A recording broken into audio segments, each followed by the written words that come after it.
ভারতের ৮০তম স্বাধীনতা দিবসের শুভেচ্ছা জানাই সকল ভারতবাসীকে।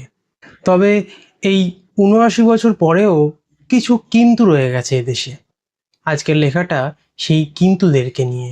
লেখাটার নাম আজাদি আসুক। বলি কপচানো নেতাদের কাজ। এ নেতার কথা প্র্যাকটিক্যাল। স্বাধীন দেশে গণতন্ত্রের রাজ, আশিতে এসেও ফেরালো না হাল। রাজনীতি আজ পাঁকের পুকুর, রাজহাঁস চড়ার জল নেই। পাঁকে ফোটা সে পদ্মটুকুর, ১০-এর জন্য শত দল নেই। নির্বিবাদে নিমন্ত্রিত রাজ্য চেনা চোর সকল, স্বার্থের সাইজ মাপছেন কি সময়?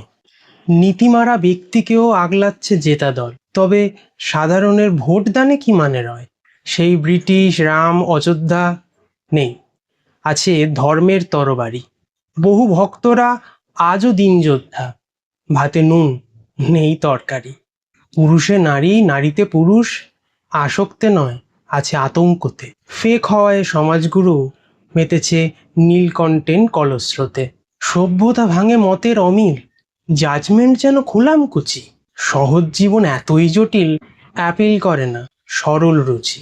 সাদা শিক্ষায় লেগেছে মড়ক, প্রেমের নামে গুছিয়েছে স্বার্থ। সে প্রেমের কাজে যে ছিল দড়, আমরা তাকে মান দিতে ব্যর্থ। ৭৯খানা আগস্ট পেরোলো, শাসনের দাগমোছা ব্রিটিশের।